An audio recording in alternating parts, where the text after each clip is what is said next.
Dit het ons so 2 ure gevat om hierdie vergete ou kerkhof hier in die Swartruggens distrik net weer 'n bietjie menswaardig te maak. En ek sal vir u moet kom wys waar is hierdie ou klein begrafplaas met hierdie vergete mense wat hier lê. Boerevriende, as ek nou vir u moet sê waar ek en my vrou was so 'n paar maande gelede, ons is nou in Augustus 2016, daar diep in die berge in die Dordrecht lê die Grey gebied, waar hierdie Willem Diederik Fouché 'n rebel was en dat hy daar deur die Engelse gewond was in die Anglo-Boereoorlog, die Tweede Vryheidsoorlog, en waar hy seker vir maande daar gelê het in daai rotskeer wat u nou sal sien. Dan wonder 'n mens baie keer, jy weet, hoekom gebeur goed met jou wat byvoorbeeld met hom gebeur het. En dat hy seker te perd van hier af, as ek nou moet dink, seker naby 2000 kilometers van hier af moet wees, waar hy met 'n jong klomp tienerseuns 'n kommando gehad het wat vir niks geskrik het en 'n skrikbewind onder die Britte gevoer het in daai omgewing van Dordrecht, Lady Grey, Molteno en dan daar natuurlik in die Stormberge waar die groot gevegte plaasgevind het tussen hierdie rebelle. En dit is vir my so wonderlik dat eers daar gaan ons besoek af lê in die Schweizerynike omgewing waar daar 'n monument is wat bitter min van u van weet, selfs ek het ook nie daarvan geweet nie, dat daar 'n monument opgerig is waar generaal De Wet in hegtenis geneem is in die Tweede Vryheidsoorlog. En dat hierso op hierdie kommandant Fouché se grafsteen staan die De Wet van die Stormberge. Nou ek wil gou vir u net iets lees, maar wat ook baie interessant is, en hier's 'n paar name.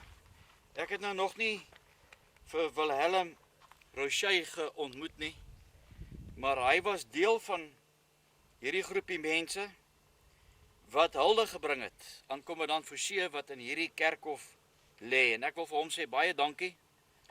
Ek gaan probeer om 'n onderhoud met hom ook te doen, dat hy vir ons 'n bietjie meer kan vertel, want hy sê hy's 'n afstammeling van die kommandant Fouché. Maar reg langs kommandant Fouché lê sy vrou begrawe, en sy was Margaretha Catharina Fouché Hanooiens van Wasseresou gewees. En sy is oorlede in 1937.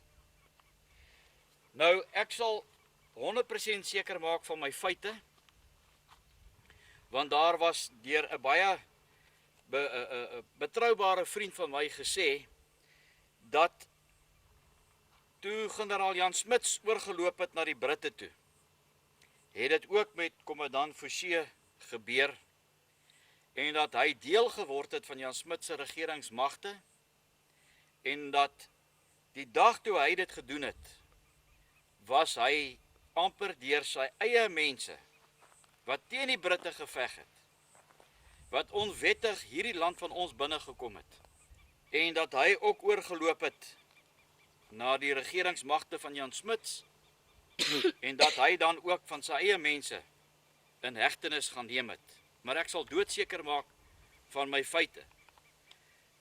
Maar wie dit ook al, ek glo dit, al het hy oorgeloop na die regeringsmagte van Jan Smuts, het hy tog 'n hele paar Britte laat sneuwel op die slagveld. En ja, ons maak almal foute in ons lewe.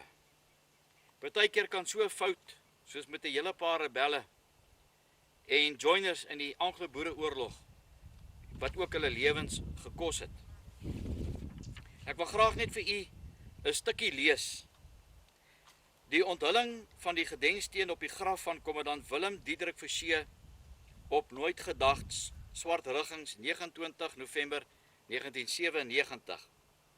En hierdie stuk is geskryf deur die baie bekende skrywer Aubrey Oosthuizen wat ook die boek geskryf het, Die Rebelle van die Stormberge, en hy skryf hierso: ons het vandag hier byeengekom om hulde te bring aan 'n gevierde aanvoerder van die Guerrilla Kommando in Kaapland gedurende die Anglo-Boereoorlog. Vir byna 60 jaar al lê hy begrawe hier op Swartrugginsdistrik in 'n ongemerkte graf in 'n Delwerskerkhof. Nog 'n paar jaar en die hoopie grond op sy graf sou gelyk geword het en hy sou in die vergetelheid verdwyn het. U hier in die Swartruggens het hom geken as die ou kolonel wat Saterdag sy oes aan diamante in die dorp kom verkoop het. U het nie eens geweet dat hy 'n gevierde boerekommandant was nie, want die geskiedenis het 'n sluier oor hom getrek. Ons in die Stormberge het hom geken as die dapper aanvoerder van 'n kommando van penkoppe en jongseuns wat in die Stormberge te perd deurkruis het en verskrikking onder die Engelse troepe gesaai het. Ook was ons onbewus dat hy hier in 'n Delwerskerkhof begrawe lê.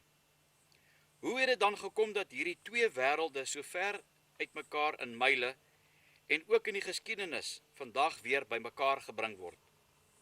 Dit het begin toe ek so wat 10 jaar gelede op 'n klompie vergeelde bladsye van 'n ou exercise boek in die De Wet Museum in Allewal Noord afgekom het. Na daai het ek daarin geslaag om hulle agter mekaar te kry. Dit was die dagboek van Moetie de Wet, die vrou van die parlementslid van Dordrecht gedurende die oorlog. Daarin het ek vir die eerste keer kennis gemaak met die oorlog in die Stormberge. In die daaropvolgende maande het ek talle dagboeke en oorlogsherinneringe opgespoor wat nog oral in familiebesit en argiewe gelê het. Ek noem maar 'n paar: Kommandant van Aard, die aanvoerder van die Allewal Noord Rebelle Kommando se briewe. Kommandant Plooi, Kommandant De Plooi se seun Simon se dagboek. Die oorlogsherinneringe van Pieter Roux, 'n rebel wat deur die oorlog saam met Forsier geveg het. Die oorlogsherinneringe van Hendrik Olivier, die seun van Kommandant Olivier.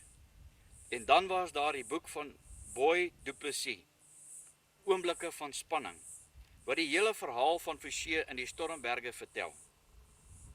So het ek op Forsier se spoor gekom. Maar dit was eers nadat ek een aand na die bekende program oor die geskiedenis van weleer oor die radio geluister het, dat ek werklik in Forsier geïnteresseerd geraak het. In daardie program het meneer Casper Nel van Jamestown, 'n boerling van die Stormberge, gevra waarom daar nie vir 'n gevierde kommandant soos Forsier 'n gedenksteen iewers in die Stormberge opgerig kon word nie. Meneer Nel het nie eers geweet dat Forsier hier op Swartruggens begrawe lê nie. Die aanbieder van die program het 'n kort oorsig van Forsier se militêre bedrywighede gegee en toegesê dat hy vereer moet word daar in die Stormberge.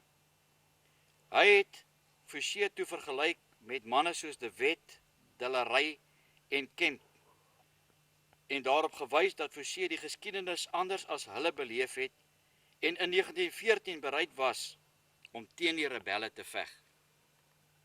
So ek het nou vir u gesê, ek wil net doodseker maak van my feite.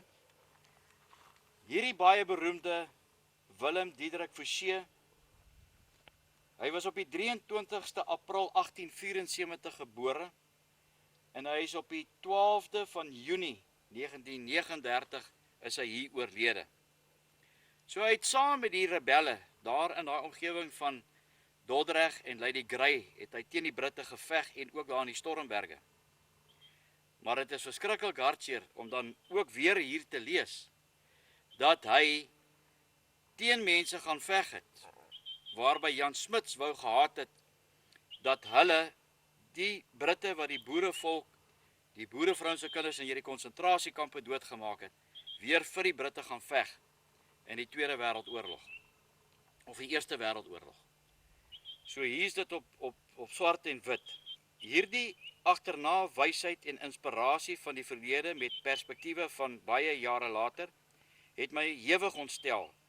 Maar my soeke na die mens Forsier het eers werklik begin toe meneer Nel kort daarna by my aankoms 'n liedjiesbundel wat oor die skoolkinders op Suurbron Poor School in die Stormberge gedurende die oorlog gesing het.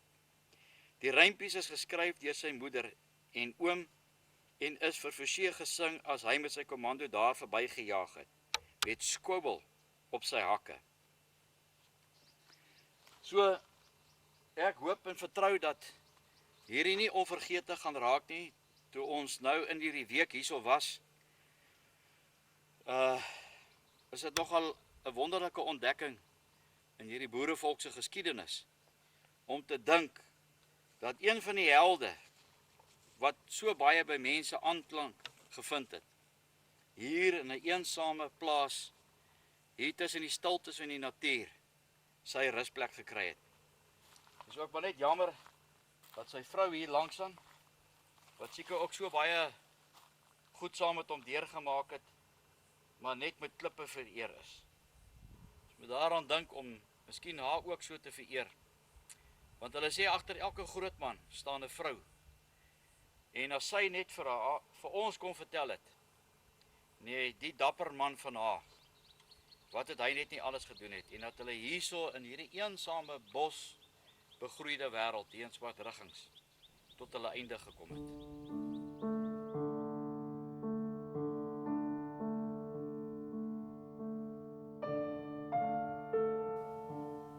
Tyd is aan ons geleen, 'n vonk, nietig in die strek van tyd.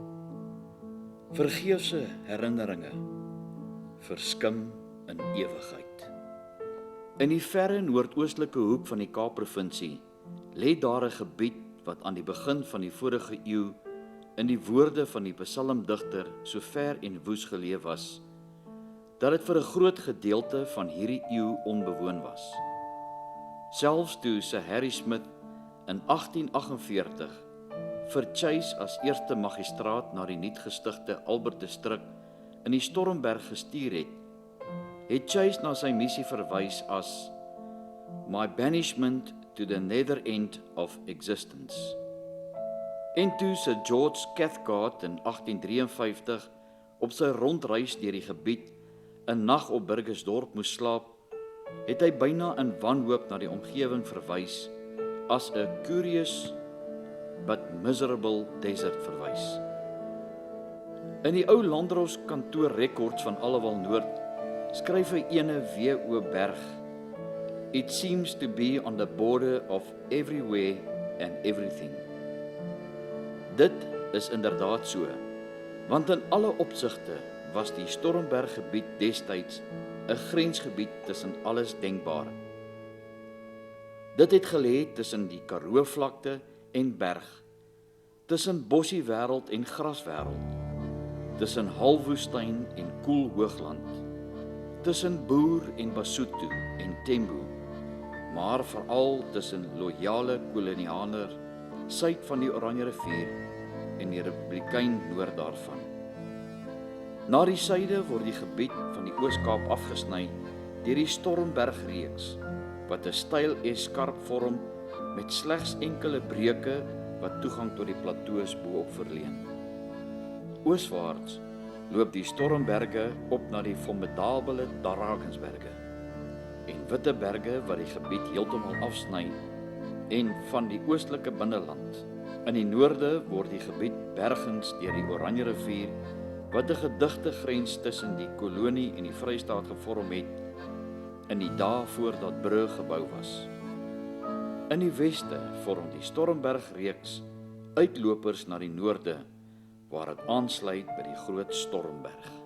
Die goeie verhouding tussen boere en Engelse, wat so 'n kenmerk van die gemeenskappe in die Noord-Oos-Kaap was, het in die laaste dekade van die 19de eeu toenemend onder druk gekom as gevolg van die ontwakende nasionalisme onder boere oral in die land. Die toenemende spanning tussen Engeland en Transvaal na die Eerste Vryheidsoorlog en veral die Jameson-inval in Transvaal het hierdie verhouding verder versuur. Die boere het na Transvaal begin opsien as die bolwerk in die stryd om nasionale selfbehoud. Dit het vir die boere duidelik geword dat Engeland die opkoms van Transvaal en die gepaardgaande opwelling van nasionalisme as 'n bedreiging vir die behoud van Engeland se opperheerskappy op die subkontinent beskou het. Die nuwe Kaapse goewerneur en Britse hoëkommissaris, Sir Alfred Milner, het vir die boere die beliggaaming van Britse imperialisme geword. Daar is vasgeglo dat hy die boere beskou as die groot struikelblok in die verwesenliking van sy doel om Britse oppergesag in die land te bevestig. Milner het Allewal Noord in April 1898 besoek tydens sy reis deur die kolonie, die Vrystaat en Basutoland. By hierdie geleentheid het hy nog 'n luisterryke ontvangs op die dorp gehad. Nie net die progressiewe en die imperialistiese League ondersteuners het hom verwelkom nie, maar byna al die boere ook. Gustaf van Aert het hom voortaan die burgerkommando die dorp binne gelei en het 'n adres aan hom oorhandig namens die boere van Allewal Noord. Milner was diep beïndruk deur hierdie ontvangs.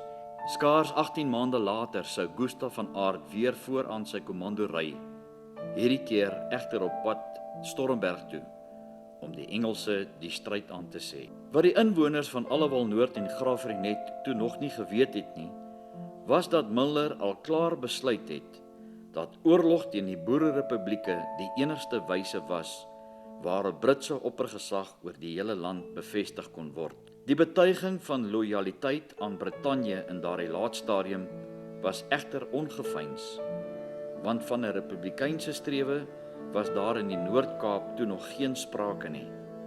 Dit sou eers kom toe die republieke die kolonie binneval en gemoedere opgesweep het.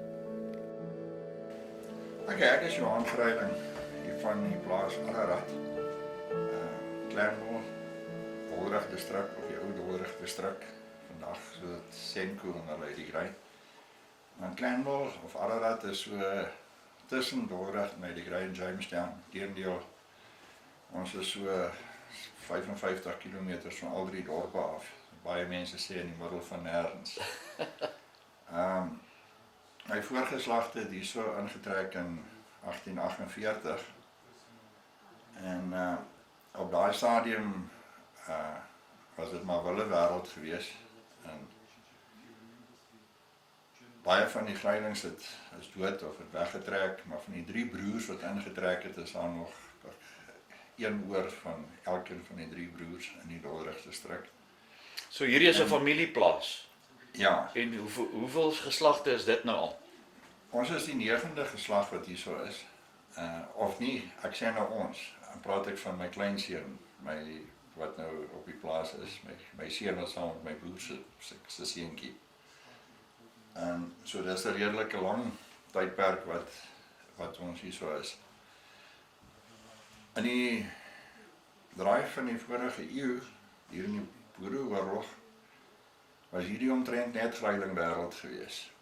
En ek gaan net so 'n bietjie teruggaan. Dis reg.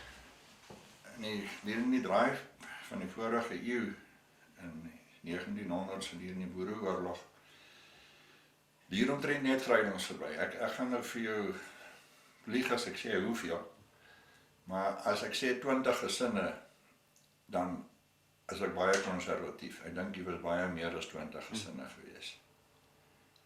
Wat interessant is gedurende die Boereoorlog, en ek dink nie baie mense was bewus daarvan gewees nie, is dat daar was maar altyd 'n ding gewees tussen die ryker mense en die arm mense.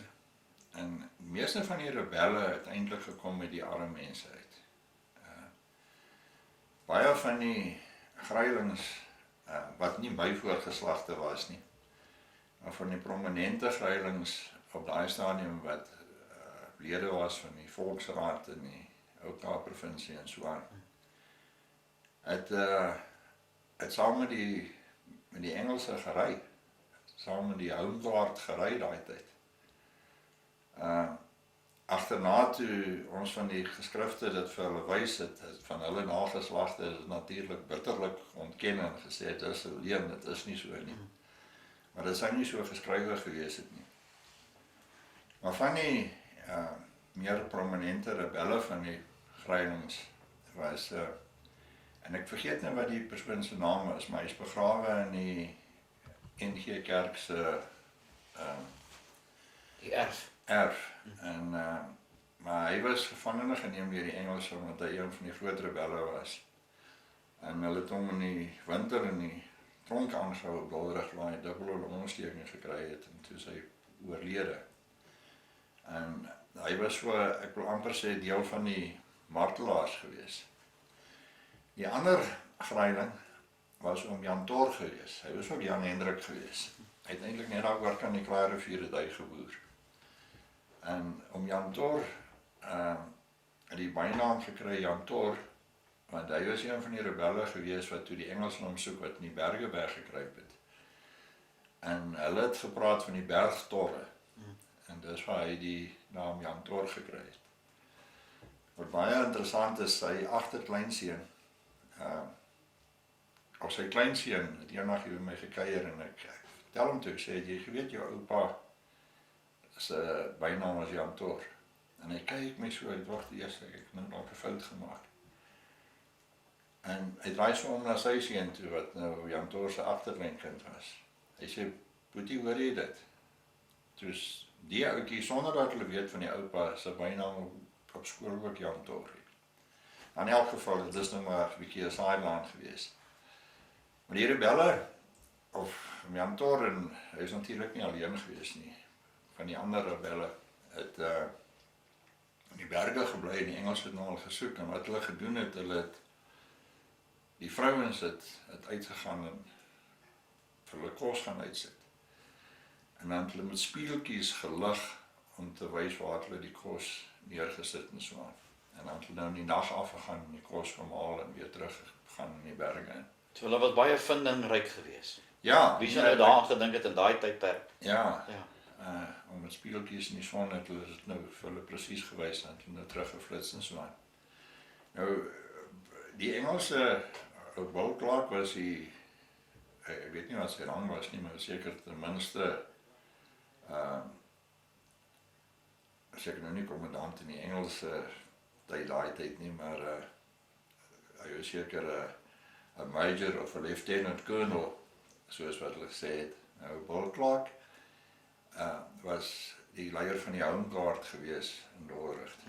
En hy het baie van die patrollies uitgestuur om mense kon hegtenis te neem vir sekere oortredings en wat het jy. En dan nou van die plaaslike boere,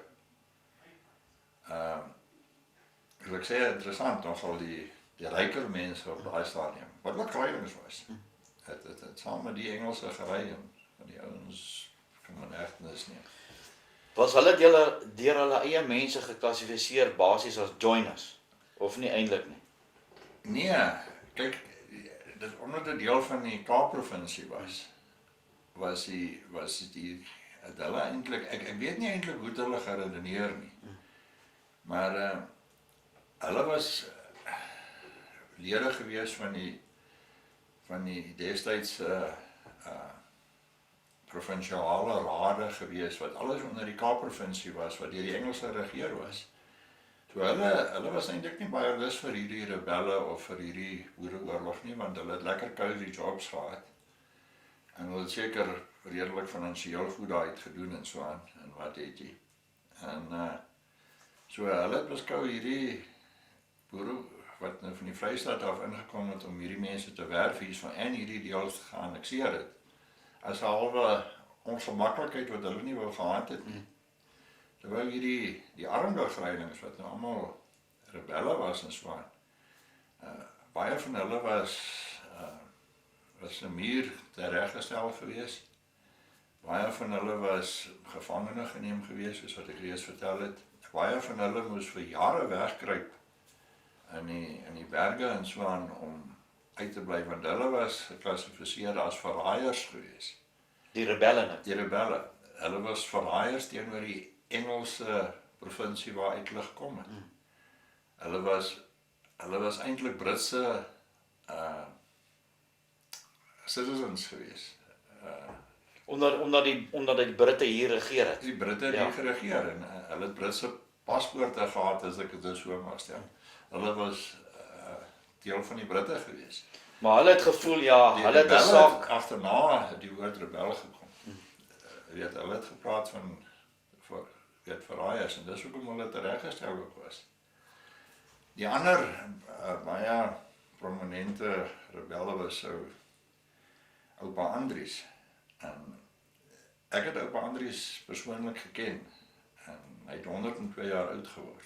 En hy is in 1958 dink ek is hy oorlede. En hy het hier op my buurplaas gebly. As jy nou hier verby ry, die eerste plaas op langs die pad op linkerkant. En oupa Andries was 'n tawou geweest. En as 'n jong man. Dat is taf as 'n ouma toe 102 jaar oud geword het. Ja, dis 'n hoë ouderdom. Maar een van die staaltjies was is dat had eendag 'n Engelse patrollie daar opgedaag. Nou dis nou na die Vrystaaters teruggetrek het. So daar was klein Engelse patrolletjies gewees van 4-5 ouens wat gekom het en hy het eendag al by oupa Andries gekom. Oupa Andries het uitgestap en gesê ja, wat wil julle hê? En ek weet nie of hulle wou skaap of kos of wat ook al gehad het nie. Maar die storie is dat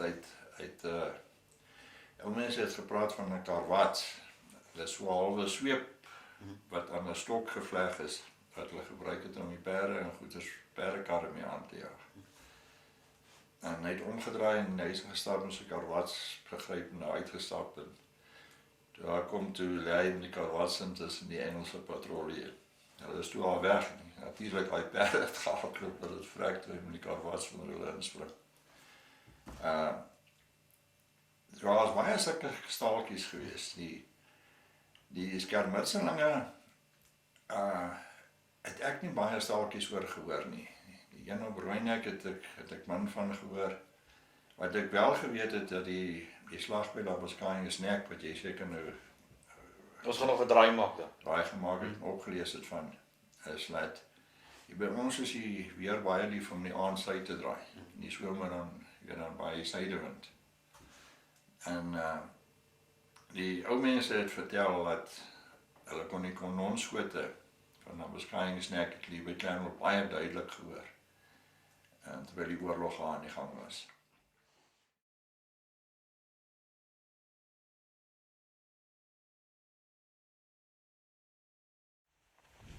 Ek is Gerard Schmidt, ek boer so 15 km van hierdie nek af, dit is Labuschagne-Nek. Dit was een van die laaste strategiese plekke waar die Engelse moes verbykom om die Vrystaat binne te val. Die boere se spioneerplek was op die kop regs van my. En oral op hierdie koppe en banke het boere observasieposte gehad. In die nag het die Engelse die kop bestyg regs agter my. Daar was 'n baie digte misbank. Toe die boere die vroeg die oggend skof te ruil, het die Engelse vinnig op hulle afgekom en hulle van die kop af soort van weggejaag. Hulle het hulle eie 2 kanonne tot bo gekom gesleep en van daar af het hulle die rebelle met bomme bestook. Dit was 'n geweldige terugslag omdat hulle die kop oorgeneem het en toe het hier 'n groot geveg uitgebreek. Hier is 'n hele paar mense doodgeskiet. Die boere moes vlug in die rigting van Allewal Noord. En ja.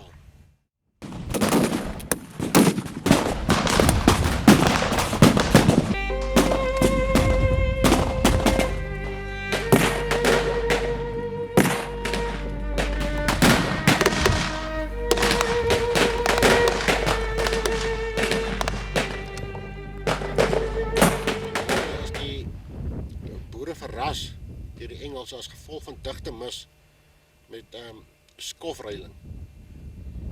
En die Engelse het daar geslaag om 2 kanonne tot bo op daai kop te kry. En die boere begin bombardeer wat hier gelê het in die nek.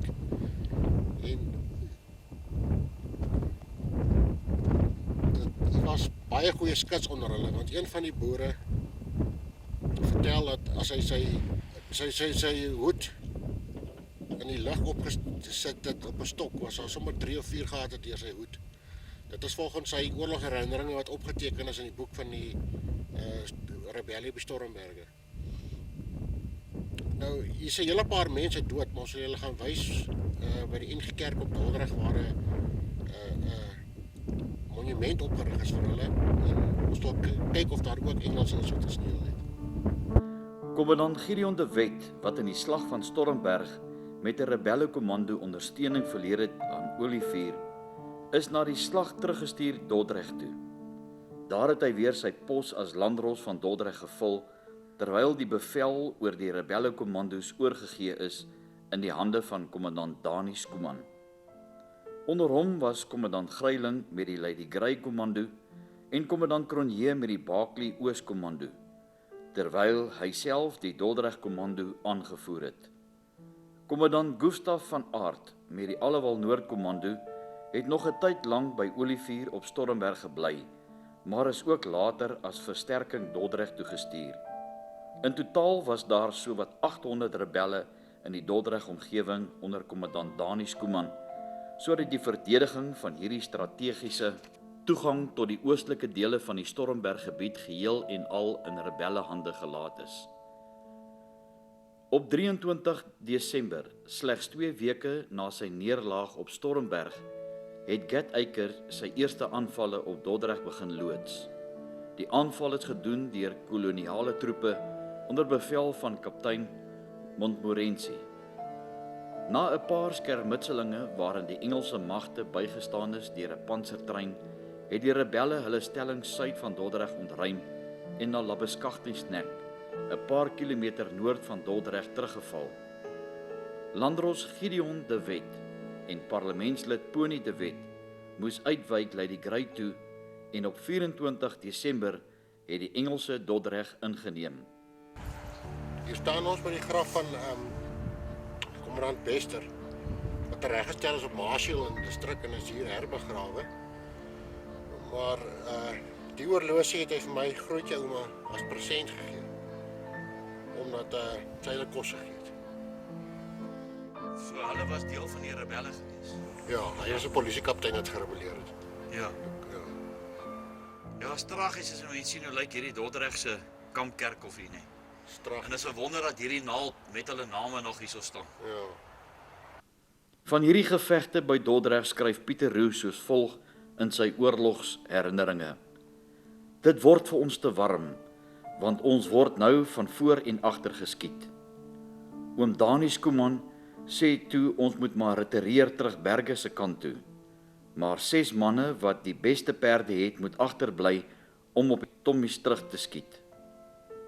Die burgers begin toe vlug. Dit het vir my gelyk asof daar nie een enkele goeie punt onder die klomp was nie, want oom Dani het mos gesê, 6 burgers wat die beste perde het, moet agterbly en algaar jaag nou weg. Hy moes maar self 6 perde gaan agterhou en sê hul baase moet agterbly om die vyand terug te hou. Ek het amper gesê, dis nie my perd nie, maar ek was net te jammer vir hom. Ons bly toe agter en skiet, dat dit so kraak tot die laaste burger oor die berg was. Toe sê oom Dani, ons kan nou maar pad gee. Dit het toe reeds duidelik geword dat die rebelle nie baie lus was om te veg nie, en dat sterk leiding ook ontbreek het.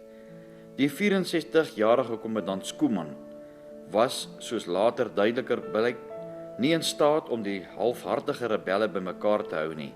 In Landdros de Wet van Dordrecht se verslag oor hierdie gevegte rondom Dordrecht het hy onder meer die volgende geskryf: Ek moet getuigen dat die burgers na het eerste kanonskoot door de vyand op hem gevuurd word, retireerden en niet weer den vyand is genaderend. Voorts het hy geskryf dat die rebelle die leiding en bystand van 'n aantal Vrystaters dringend benodig, want as Dordrecht in die hande van die vyand val, sal dit moeilik gaan om die boere van die distrik weer op kommando te kry, want dan sal hun vertrouen in ons regering geskok zijn. Ook Landdros Potgieter van Allewal Noord het aan president Steyn 'n boodskap gestuur dat 'n klompie Vrystaters onder goeie leiding onmiddellik as versterking vir kommandant Schoeman gestuur moet word,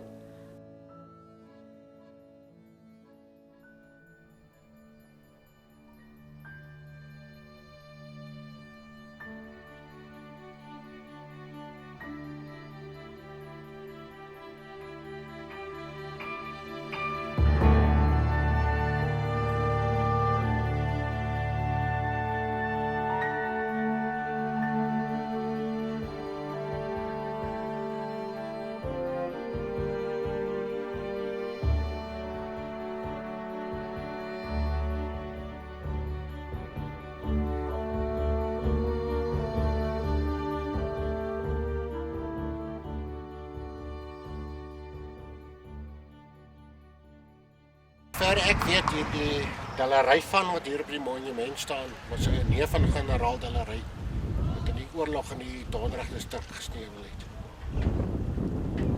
Die twee boonste Adendorf name is doodgeskiet terwyl generaal Jan Smuts in 'n lokval ingelei is, ook in die distrik op die plaas Moornaarspoort.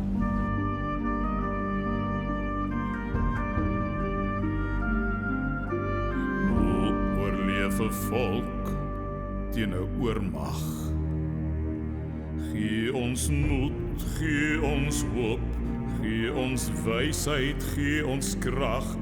Lei ons hier deur die dal van die donkerste skadu. Strek u hand oor ons land en bewaar ons in die slag. Laat o Heer hierdie beker my verbygaan. Gee my moed, gee my hoop, as ek teen die vyand staan. Wys o Heer my die pad om te loop vir my nasie. Bring u lig, bring my terug, kan ek Goliat verslaan.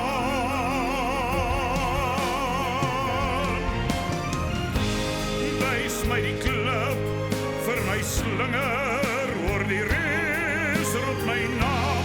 Neem weg die vrees in my gees, wees die leeu in my hart. Staan langs my sy, bly by my, lei die klip na sy merk. Soos Dawid vra ek, o my God, maak my weer sterk. Hou hier die kruis oor my huis, bring rede oor my vrou, oor my seuns, al my kinders, se gebede dra ons neer. Elke man, elke vrou in genade, bring die raad, bring die swaard, in ons reg om te veg vir vrede. Wys my die klip vir my slinger, hoor die reus roep my naam. Neem weg die vrees in my gees, wees die leeu in my hart. Staan langs my sy, bly by my, lei die klip na sy merk. Soos Dawid vra ek, o my God. Ons staan hier op die terrein waar generaal Smuts 'n nou ontkoming gehad het. En 3 van sy manskappe is hier geskiet, 2 is dood, 1 is swaar gewond en later op Dordrecht in die tronk oorlede. Generaal Smuts het hier ingekom met die wete dat hy gewaarsku is om nie in hierdie kloof op te kom nie. Die 2 Adendorf broers het in die vroeër in die omgewing geboor en het die gebied goed geken. Hier was net een voetpaadjie wat hierdie kloof wat jy kon ontsnap. En die Engelse het hulle kom voorlê agter hierdie klip. En toe hulle opswaai om na die voetpaadjie toe om uit te gaan, is hulle geskiet. Die 2 Adendorf broers, die een dood, een swaar gewond en later oorlede.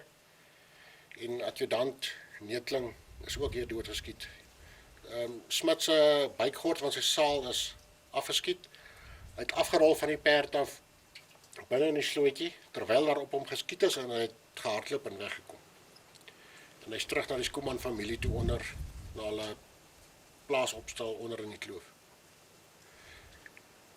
Die Neetling wat gewond is, het hulle ook later versorg, maar hy is later na die tronk in Dordrecht geneem waar hy oorlede is.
staan nou hier by plaas Moordenaarspoort in die distrik Dordrecht, waar generaal Jan Smuts en 3 van sy makkers in 'n lokval ingelei is. Generaal Smuts is gewaarsku om nie die kloof in te kom nie, want hulle het geweet, van die boere het geweet hier is Britse troepe bo op die kloof. Hy het wel die kloof bestyg met 3 van sy manskappe. Toe hulle by die enigste voetpaadjie kom waar die kloof uitlei, het die Engelse vir hulle gesit en wag, die Britse troepe vir hulle gesit en wag agter die klip, so 20 tree agter my. Hulle het geskiet. Generaal Smuts het ontkom deurdat sy perd bygord afgeskiet is van sy saal en hy het afgerol van sy perd in die sloot en weggekom. Een van die Adenor broers is hier dood. Die ander broer is hier gewond en later in die tronk op Dordrecht oorlede. Adjudant Netling is hier doodgeskiet. Na Smuts hier in die sloot weg is en ontsnap het, is hy terug na die opstal toe op Moordenaarspoort, waar hy weer 'n hoed en 'n perd gegee is om verder te gaan, terug na sy kommando toe.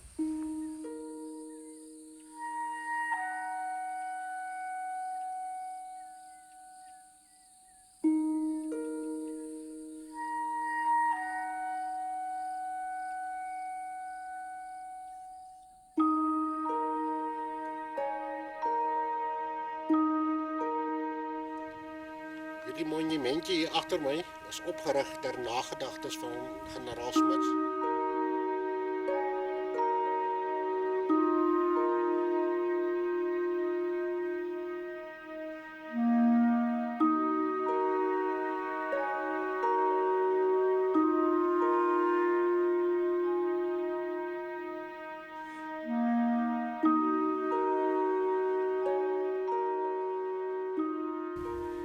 Ek is Hugh van Heerden,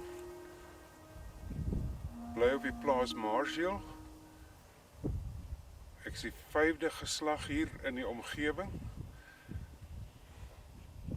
Nou wat my pa en sy pa hom vertel het, is kommandant Bester, 'n Kaapse rebel, tereggestel op die koppie hier agter my rug.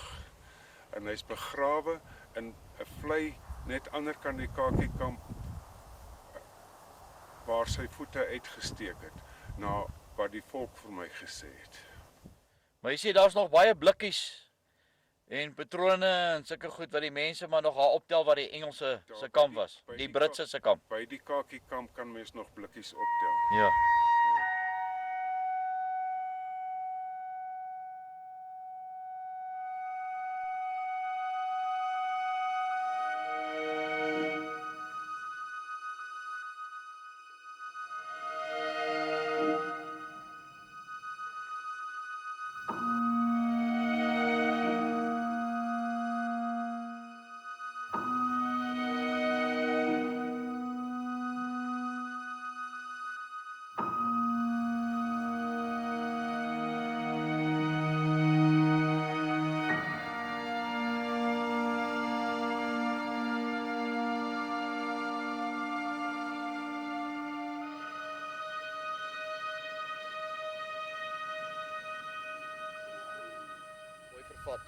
Ons staan hier op die plaas Willefontein van die Van Heerdens. Ons staan hier by 5-6 grafte van rebelle wat moontlik kon gesterf vir daai nag. Ons vermoed dit. Agter my is erosieslote. Nou dit is redelik kaal. Nou hulle volgens oorlewering het die boere se perde of die rebelle se perde het hier gebly. Nou om ons staan in 'n kom. Om ons is brandwagte uitgeplaas deur kommandant Kritsinger wat hier oornag het of moontlik 'n paar dae oorgebly het. Ons volgens oorlewering en wat ons uit die boek uit kan agterkom, was die boere om aanvanklik baie goed gesind gewees. En toe hulle rustig is en almal, want dit was in die middel van die winter waar ons presies amper waar ons vandag is, dit was hier vroeg in Junie maand gewees, kon hulle bietjie bene rek en hulle kon bietjie hitte kry. En terwyl hulle rustig hier was, het die van 'n Merwe boer wat hier was, het hy een van sy mense gestuur om die Engelse naby Lady Grey te gaan waarsku dat die boere hier op sy plaas is. Scoville en die res van die Britse leer hier in die Oos-Kaap was agter Chrissinger aangewees en hulle dus sonder dat die brandwagte daarvan geweet het hulle omsingel en die nag hier rondom 2 uur het hulle die huis aangeval waarin die burgers geslaap het. 'n Hele aantal burgers of rebelle is daardie nag doodgeskiet en gewond en gevang, maar Chrissinger het volgens oorlewering toe die Engelse by die voordeur ingaan, is hy by die agterdeur uit en hy's nooit gevang nie. Hy's hier agter in 'n kloof in en hulle daar onder 'n holkrans weggekruip. Hy en van sy mede-rebelle en boere. Ongelukkig, soos ek gesê het, is 'n hele klomp gewond, gevang en ook doodgeskiet. Dis hoekom ons wonder of hierdie moontlik grafte kan wees van daardie rebelle wat daardie nag hier gesterf het. Dis baie netjiese grafte, so ons aanname is dat dit heel moontlik hulle kan wees. Dit kan of deur hulle makkers kon hulle begrawe geword het later toe die Engelse weg is, of ook dalk deur 'n skuldige plaaseienaar wat sy offer probeer betaal het en hulle hierdie mooi graf. Ons vermoed hierdie kan moontlik die grafte wees van 1900 hier gesterf het toe die boere generaal kommandant Chrissinger se dis redelik onherbergsaam hierso. Dordrecht is 70 km van hier. Dordrecht toe met 'n lijk of met 'n veerewaandjie gaan ten minste tussen 3 en 4 dae vat en dit sou nie gebeur het nie. Hulle sou hulle hier moes begrawe het. Omdat ontbinding tree baie vinnig in. Lady Grey is 40 km, is 100 km van hier af. So dit maak net sin en is net logies dat of hulle makkers later teruggekom het en hier kom begrawe het, of dat die nag verraai het hier, dat hy miskien skuldig gevoel het en dat hy hulle dan nou hier begrawe het. Ek is Hendrik Forster. Ek op die naburige plaas groot geword. Ek ken hierdie gebied goed. Ek het van die ou mense gehoor dat daar in die boereoorlog was daar rebelle wat hier kom skuilings soek het op die plaas. Destyds se eienaar wat hier was, meneer Kneers van der Merwe, het 'n toestemming gegee. Hulle het gesê die gebouetjie wat hier was, met hulle kan hulle kom rus. Hulle het hier kom slaap en daar was nie bewus van wat daar agter die skerms gebeur het nie, want hy het dieselfde tyd iemand met 'n perd gestuur na Karmelkspruit. Ja, waar 'n polisie peloton was. En die oggend vroeg toe hulle hier kom was hier 'n skermutseling en hulle is hier oorrompel. Ja, is doodgeskiet. Ek weet nou hoeveel is dood nie, maar die ander, ek weet nou of gevlug het nie en hulle is skynbaar moes hulle op die plaas begrawe gewees het want dit was onmoontlik om na ergens anders toe te neem. Ek is Johan van Heerden. Ek het hierdie plaas begin hier in 86, 87 en toe kom later hier na 4 jaar se hier, 3-4 jaar se hier, toe kom gekoop. En ons het toe hier 'n ou huis platgestoot en 'n nuwe huis opgesit. En terwyl ek besig was om hierdie werf bietjie gelyker te maak, toe was hier 'n ou mirasie gestaan. Hendrik hier by my aangekom en toe sê hy vir my, toe ek al besig om die plek plat te stoot, toe sê hy vir my, jy moenie die plek plat stoot nie. Dit is 'n monument. Dit is 'n monument waarvan die rebelle die aand verraai is en doodgeskiet is. Toe het ek besef, as ek geweet het van dit, want toe is hy nou al redelik sleg platgestoot, as ek geweet het, dan kon ons hom miskien mooi net gelos het en dat staan het en die plek mooi skoon gemaak het. Nou, u sal nie weet waar ek vandag is in hierdie kontry hier naby die Transkei se grens, maar ook in hierdie amper vergete aarde. Hierdie rebelle van die Stormberge het 'n geweldige invloed gehad in die Anglo-Boereoorlog se tyd. Hier waar ons nou vandag staan, dit is nou so middel Julie en ek moet vir u sê, dit is nou koud, dit is nou nie so baie koud nie, maar hier kan dit vrek koud word. Hier partykeer lê die sneeu in die wintermaande op hierdie bergpieke hierso wit van die sneeu. En in hierdie eensame ou sandsteenhuis het 'n kommandant gebly van die rebelle. Hy was die aanvanklike leier in hierdie omgewing gewees. En as 'n mens net kyk na hierdie bome, elke boom kan vir jou 'n verhaal vertel. En as 'n mens kyk na hierdie mirasies hier agter, Nee, wat kan daai mure vir jou vertel 116 jaar terug? Maar hier is ook 'n verhaal om te vertel wat gebeur het met die rebelle van die Stormberge. Hierdie kommandant Dani Skuman het 2 seuns in hierdie rebellie verloor. Maar hierdie 4 mure kan ook 'n baie hartseer verhaal vertel. Hierdie groot griep in hierdie geweste uitgebreek. En al 2 seuns van kommandant Dani Skuman lê hier begrawe. Dan wonder 'n mens, jy het beklei vir volk en vaderland. Jy het beklei in daai tydperk teen die Britte wat hier was. Hoe begin 'n mens nou van daar af weer rigting kry om verder in die Anglo-Boereoorlog aan te gaan as jy 2 seuns verloor het? Maar kom ek wys vir u hierdie eensame grafte hier agter hierdie ou sandsteen huisie.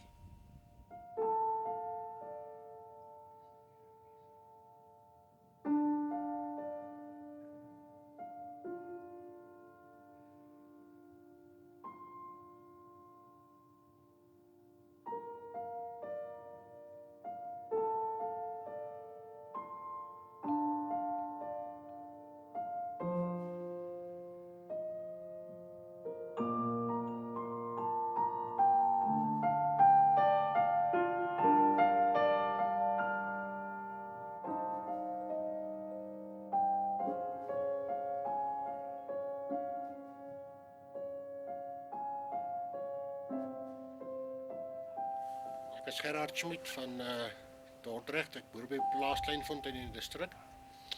My pa het hierdie plaas besit vir 'n rukkie en het hom verkoop toe ek nog 'n klein mannetjie was. Maar hy het my vertel, volgens die oorlewering, hierdie is kommandant Dani Skuman se 2 seuns wat dood is tydens die groot griep van 1918. En hulle sê hulle die een kom begrawe, die ander een was nog siek in die huis. En toe hulle terugkom in die huis, toe is die ander seun oorlede. So hulle is baie na mekaar, dalk 'n dag of 2 het mekaar het oorlede. Is hierdie die familiekerkhof van die kommandant Dani Skuman? Ja, net sy 2 seuns is hier begrawe. Ek sien nie ander grafte nie, so hy moes verkoop en getrek het hiernatoe, waartoe weet ek nie, maar ek is seker ons kan uitvind. En ja, dit was sy plaas kommanspostie. Is dit nie hartseer dat hy het ook so 'n groot rol gespeel in die rebelle van die Stormberge, dat hierdie ou eensame begrafplaas hier verlate lê tussen hierdie berge, en dat daar tog Skuman kykers na hierdie dokumentêr sal kyk en sal wonder, jy weet, het hulle families ooit so ver getrek en miskien eendag dalk 'n draai wil kom maak? Ek wil sê, as jy die voorletters het van, of voorname het van Daniel Wilhelmus Skuman, dan is jy, dan moet jy 'n draai kom maak. as jy maar 'n draai kom maak, jy sal verwant wees. Dis nou so laatmiddag, dis nou in Julie maand. En dit voel nogal eienaardig, nê, om hierso by hierdie eensame kerkhof te staan. En om te dink, ja, hy het ook geveg vir my en jou se vryheid. Ja, dis hoe, dis Dis so. dit voel vreemd. Dit voel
seesnaand deur Harry Skobel Getreiter. agtervolg. En hy het gesien met sy swak perde dat hy nie langer kan voortbly nie. Toe het hy hierdie nek ingevlug basies. 'n Paar manne bo die kop gesit, hulle gewere op 700 tree laat instel. Maar die grootste gedeelte van sy mense het hy onder neergesit. En hulle het hulle gewere op kort afstand ingestel. Toe die eerste verkenningspatrollie die nek uitkom, het die rebelle bo die kop geskiet. En die patrollie het die kop dadelik bestorm. En toe loop hulle vas in die boere wat onder die kop lê en wat sy gewere op kort afstand ingestel is. So die Engelse se gewere was ingestel op 700 tree vir die manne wat bo die kop sit. En hulle het nie rekening gehou met die wat onder die kop sit nie. Toe het hulle boere hulle geskiet. En die boere het hulle totaal, net een het ontsnap. En hulle 70 perde doodgeskiet. En toe nog versterkingsopdrag van Skobel, het Forsie onmiddellik sy commando in 5 verdeel, om net weer daar later in Jamestown te herontmoet. Ek is Willem Prinsloo. Ek het die plaas gekoop in 1994. Koppiesfontein is die plaas se naam. Die ouens wat lank gelede hier geboer het, oom Koos van Sail, het vir my gesê dat generaal Forsie, wat was hy? Kommandant Forsie onder die kraans geskuil het na hy gewond is en dat hy verpleeg is deur die plaaslike boere wat die huisie agter ons is.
tussenhulp.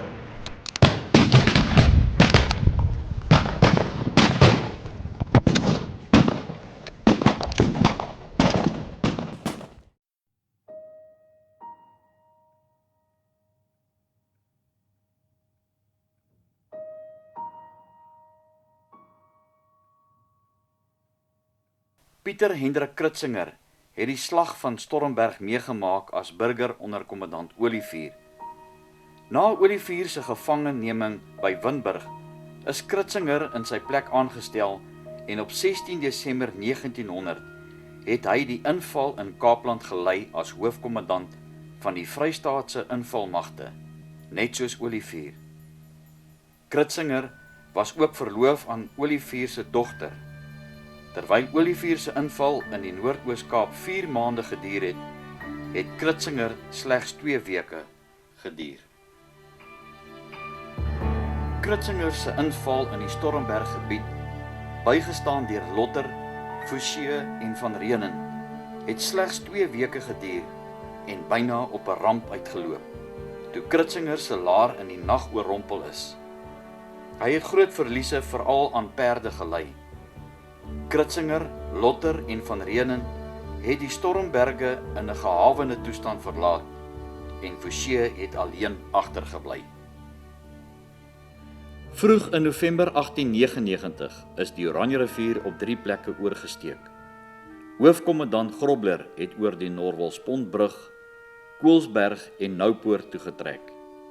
By Betoelie het kommandante Swanepoel en De Plooy met die Smithfield en die Betoelie Kommando opgeruk Burgersdorp toe en by Allewal Noord het kommandant Olivier met sy Roewil Kommando Stormberg toe opgeruk waar hy sou verenig met die kommandos van Steenkamp, Swanepoel en De Plooy wat van die Burgersdorp af Stormbergstasie toe sou trek. Orals het die klein Britse magte opdrag gekry om terug te val na Noupoort en Sterkstroom toe. Selfs Stormberg aansluiting wat reeds deur die Britse magte in 'n sterk vesting omskep was, is ontruim sonder dat 'n skoot geskiet is. Die hele Oos-Kaap het dus oopgelê vir die boere, want generaal Gatacre, wat die Britse invalsmagte in die Oos-Kaap sou lei se troepe, het eers op 16 November per skip in Oos-London aangekom. Die boerekommandos het egter op hulle tyd opgetrek en weke verspil met toesprake en vlaghuisingsseremonies. De Plooy en Steenkamp het Stormberg eers teen 25 November bereik en dit verlate aangetref. Daar het hulle hulp geroep en nie eens Molteno of Sterkstroom aangedurf nie. Gatacre het intussen kans gekry om sy magte noordwaarts te skuif tot by Sterkstroom en teen 10 Desember was hy gereed om die boeremagte op Stormberg aan te durf. Jan Hendrik Olivier van Olifantsbeen Zastron, kommandant van die Roewil Kommando en reeds van sy 21ste jaar af volksraadlid van die Vrystaat, is deur president Steyn aangestel as hoofkommandant van die invalsmagte in die Stormberg gebied. Hy is in 1845 in die Burgersdorp distrik gebore, maar hy het kort daarna na die Vrystaat verhuis, waar hy in 1865 laerkommandant van Roewil Kommando in die oorlog teen die Basutos was. Kommandant Olivier het die familieplaas by sy pa gekoop en 'n vermoeiende man geword. Die slag van Stormberg. Toe Olivier op 7 Desember 1899 die bevel van die boeremagte by hoofkommandant Grobler op Stormberg oorgeneem het, het daar verdeeldheid tussen Olivier en kommandant De Plooy ontstaan oor wie die kripkanon moes kry. Hierdie 2 leiers was ook haaks oor die strategie op Stormberg, aangesien De Plooy van mening was dat die boere tot die aanval moes oorgaan. 'n Aanval op Molteno, wat vir 9 Desember beplan was, is op die laaste oomblik afgelas. Grobler en De Plooy se vertrek het Olivier gelaat met 'n mag van minder as 1000 burgers, waarvan sowat 400 uit rebelle geleedere uit die Stormberg gebied gekom het, en die res Vrystaaters was uit die Roewil en Smithfield distrik.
is Willem Esterhuizen. Ek is 'n entoesias van die Anglo-Boereoorlog en ook van alle geskiedkundige dinge wat met ons volk te doen het. Ek stel verskriklik baie belang daarin. Ek weet ook geweldig baie van die dinge omdat ek alles opgelees het en al die plekke besoek het wat van belang is. En ook van myself, ek weet waar ek vandaan kom. En ons Suid-Afrikaners, of ons boere, althans Suid-Afrikaner is iets anders. Ons boeremense is seker die mees gehate mense in die wêreld. En daar is sekere redes voor. En dis nie altyd ons skuld nie.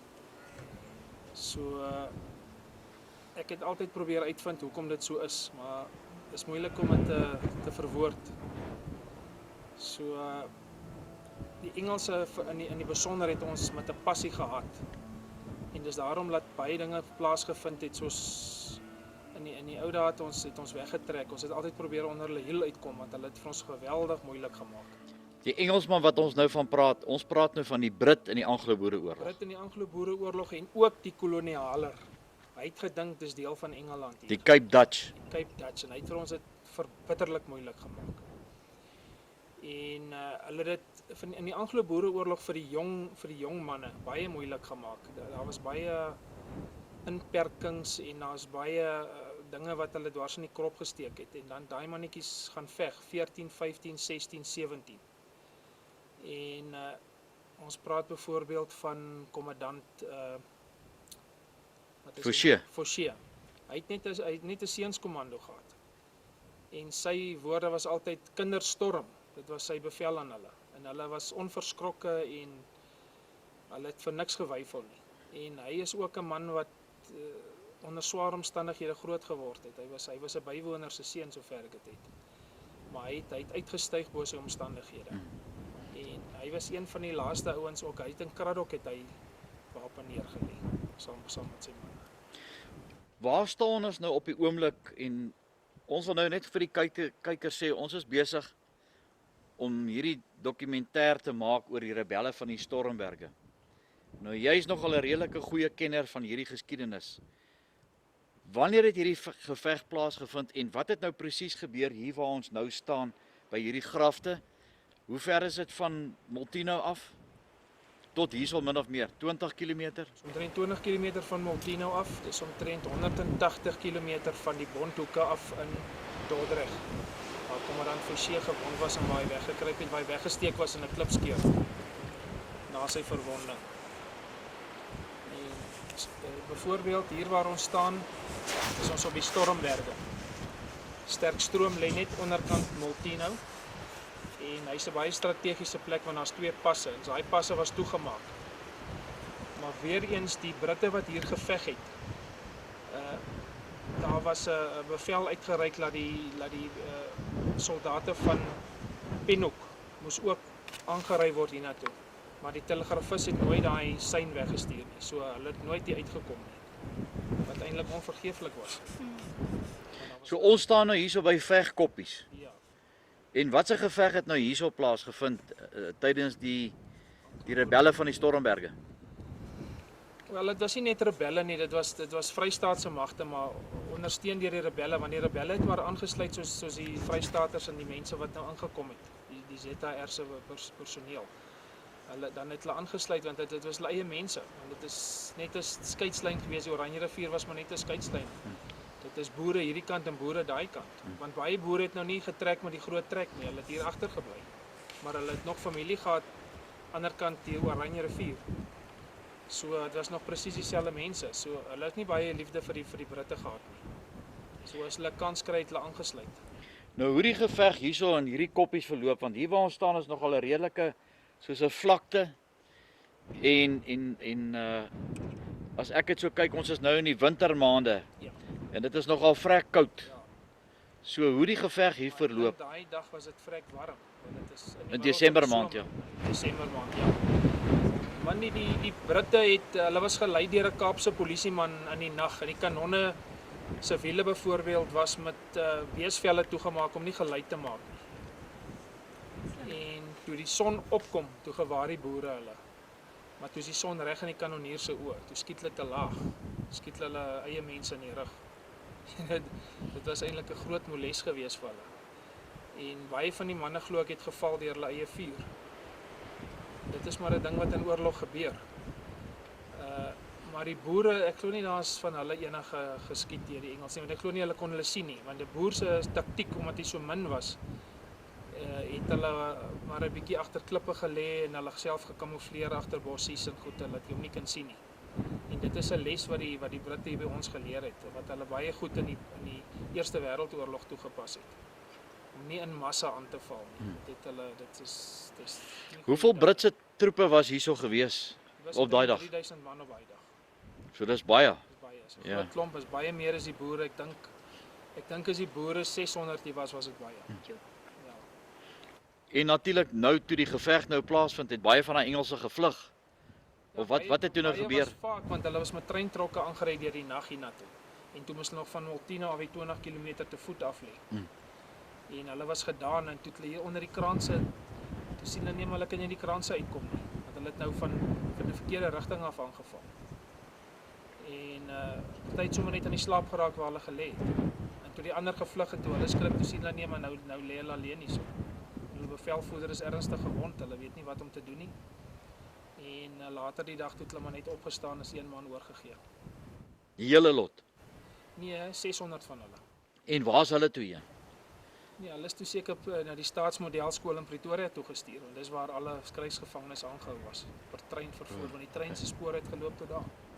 Wat 'n rol het Stormbergstasie in hierdie geveg gedien? Stormbergstasie was deur die boere beset as gevolg van sy belangrikheid. Dit was 'n trein aanknopingspunt vir verskillende distrikte, verskillende dorpe se spoorverbindings en van daar af uitgesprei. So is hulle daai plek beheer en hulle nou 'n groot deel van die Oos-Kaap beheer. Want ek dink dit was maar hulle groot dryfveer hoekom hulle hom beset het.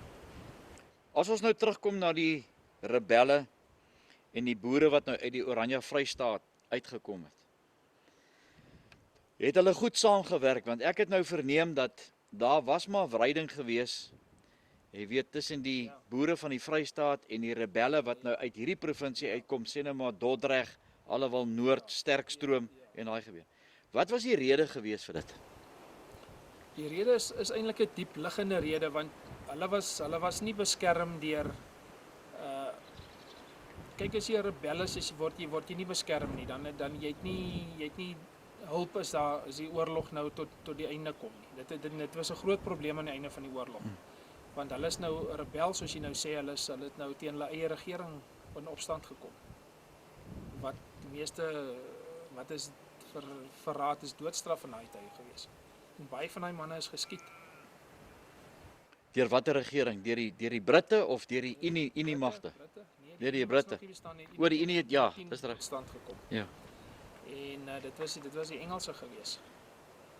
En op Burgersdorp ook, ek kan net noem, dit het nou nie eintlik veel met die oorlog te doen nie, oor die taalmonument. Hulle het ons so gehaat, ons taal, dat hulle daai monument het hulle gevat en hulle het hom in Gramstad gaan begrawe. Hulle het sy kop afgekap, is die beeld van 'n man. Die behoort eendag te gaan boekstaaf daar. Hy staan, hulle het hom weer teruggesit en 'n nuwe ene gemaak. Hulle daai beeld in Gramstad gaan begrawe. En 'n ou wat dit gesien het, wat 'n boer was, het dit rapporteer en het hom later weer uitgehaal.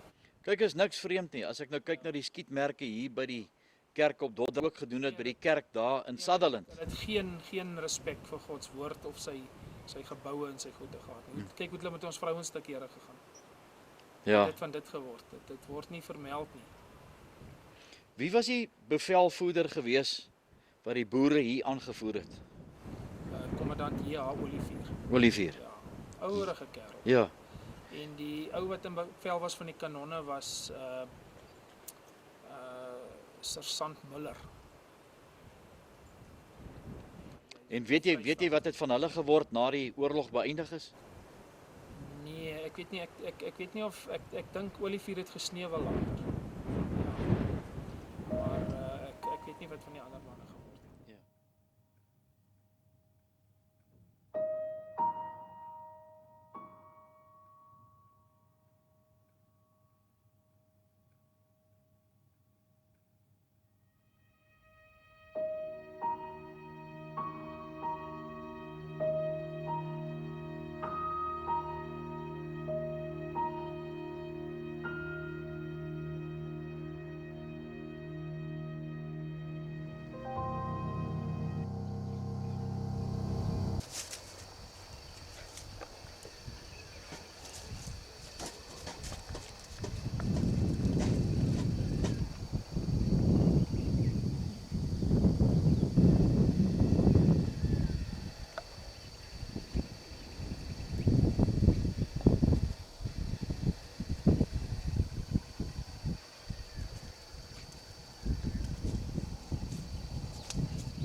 So 2,5 ure se ry vanaf Johannesburg is hier so 'n klein dorpie in die Vrystaat.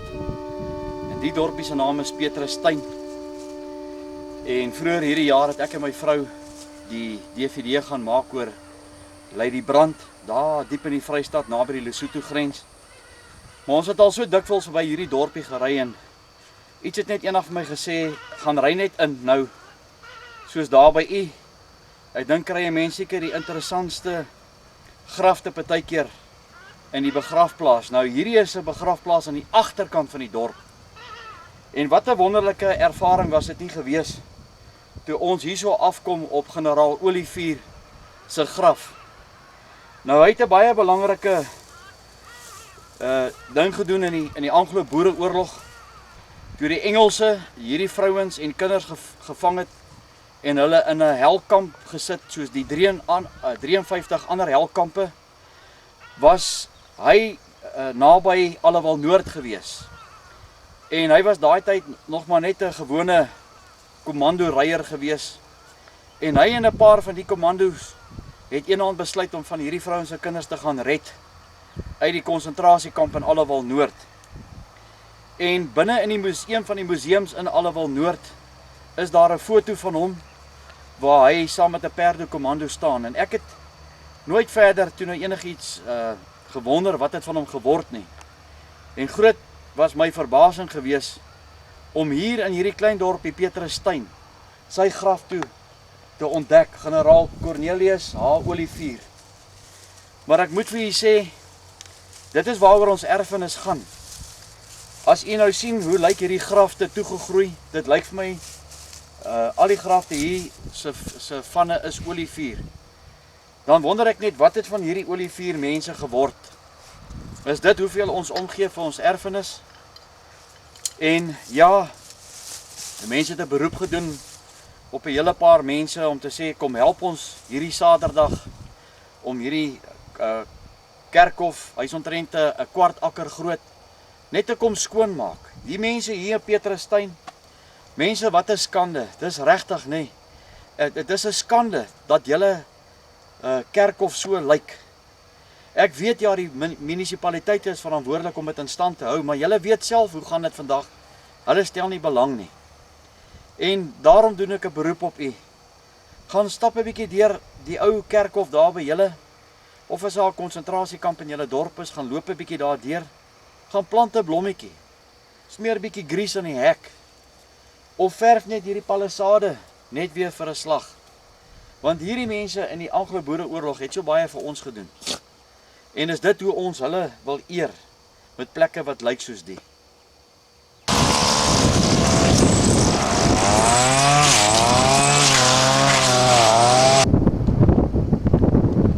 Wat jy nou gedaan? Wat jy nou gedaan? Kyk, as iemand nog vir my wil sê dat die Here nie bestaan nie, dan maak hy 'n groot fout. Wat 'n wonderlike ervaring het ons weer vanoggend hier gesien. By hierdie ou kampkerkhof. Ek sien dis bitter baie ou grafte hier in Petrusstein. Maar ons sou in totaal 12 mense gewees het. Na ek vir die mense gesê het wat 'n haglike toestand hierdie kerkhof is hier op Petrusstein. En ook met die ontdekking van generaal Olivier se graf hierso tussen die ander grafte. En vanoggend toe ek en my vrou hierso stop, het ons net maar self op ons eie aangegaan. Met daai ou bossie kapper en kort dan breek die plastiek wat die gras nou moet afkap.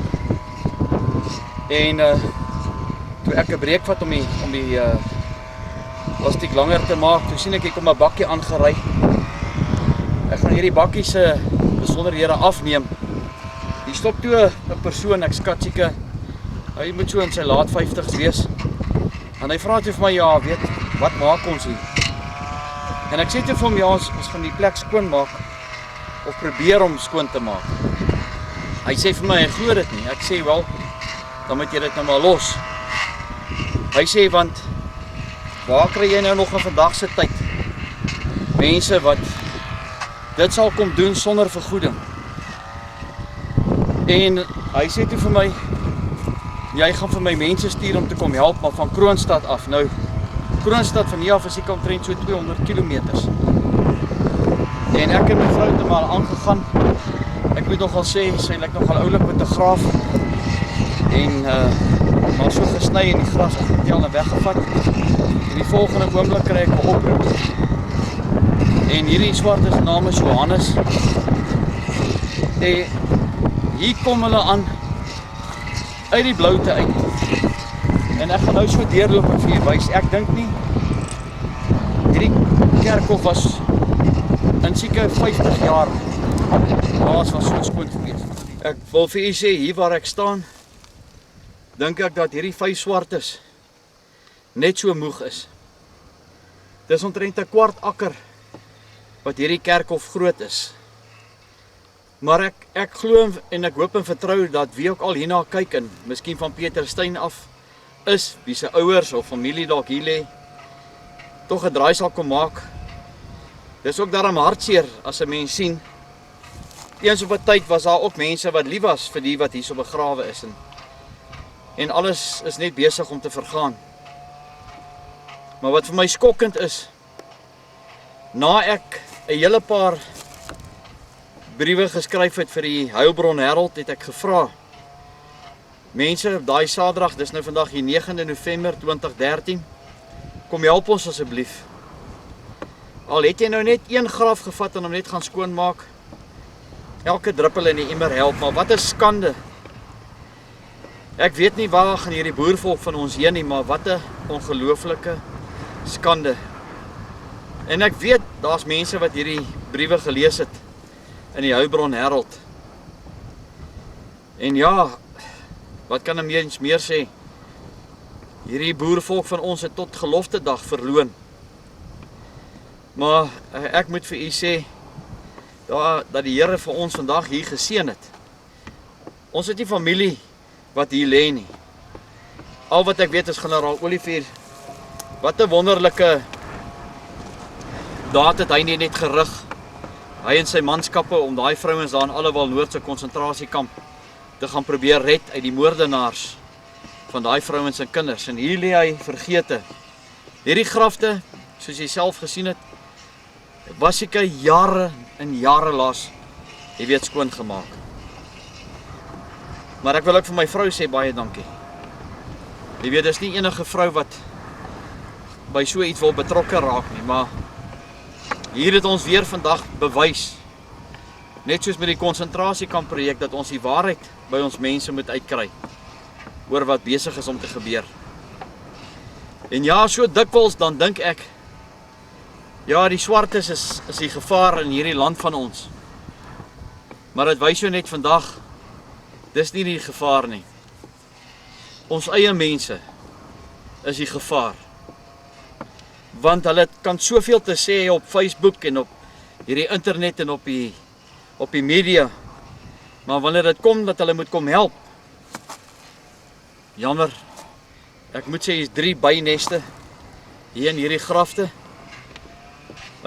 Maar as jy hulle kom vra om kom help, dan sien jy hulle net nêrens nie.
Baie van die rebelle het natuurlik wapen neergelê op Allewal. Baie is daar doodgeskiet, baie is gehang. Dit hang af wat se klagtes hulle teen jou kon optower. Ja. Wat se ander belangrike gevegte hier waar ons nou staan op die plaas van Hannes van Sail, en ons wil vir hom ook baie dankie sê, dat ons hierso kan kom vervul.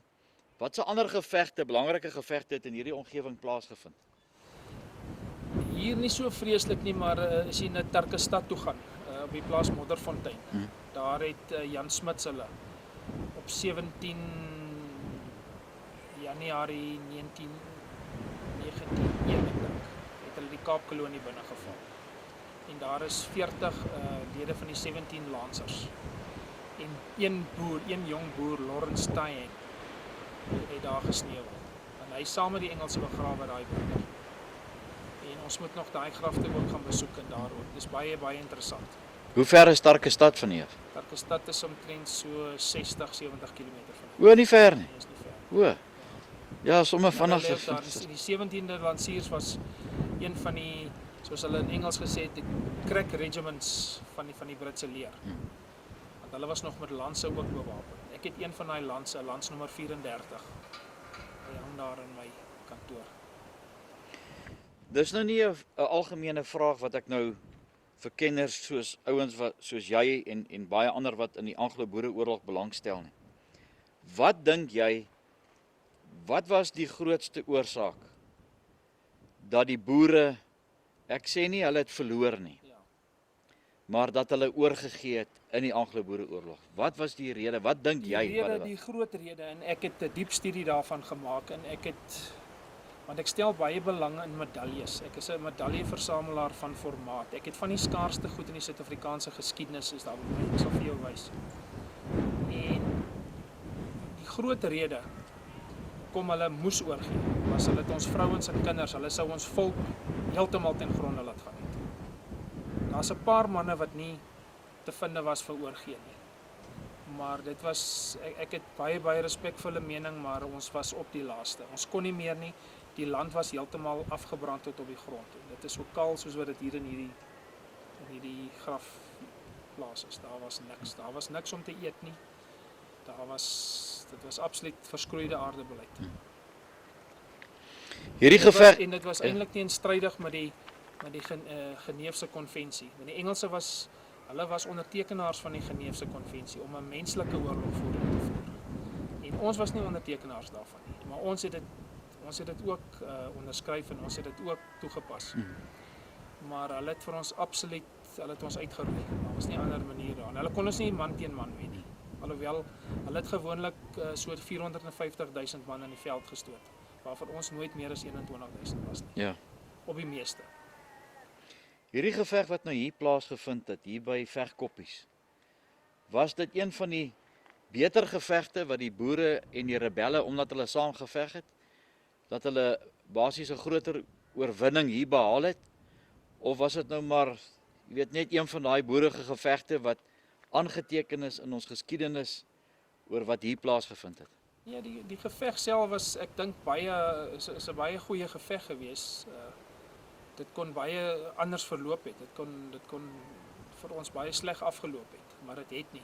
Maar dit kon ook vir ons baie beter geëindig het.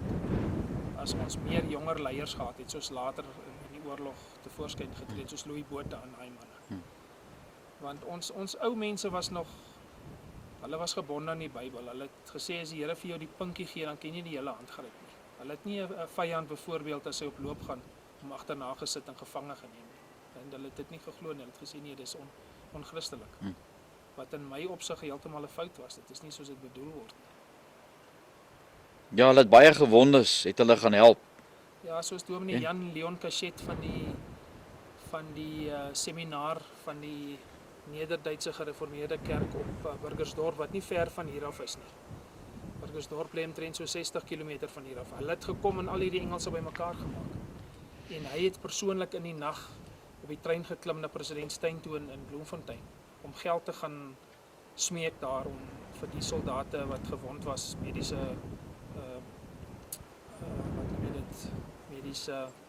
hulp te bied en te doen, ja. En hy het dit ook gekry ook, en toe die Engelse weer van agteraf opstoot na Bloemfontein se kant toe, toe het hulle weer daai manne daar gekry fris en gesond. Toe het hulle maar ons verder gaan verniel en Ons vrouens en kinders gaan molesteer en huise afgebrand en al daai dinge. Dit wys jou net wat kan gebeur. Maar dit was Christelik van hulle en dit was hulle plig om dit te doen. En ons is vandag nog so. Ons is vandag nog so. Hoe is Ons ons? boere mense. Ja. Ons sien nie fout in 'n ander mens nie. Ja, ons Of hy nou is swart en of hy nou wit is.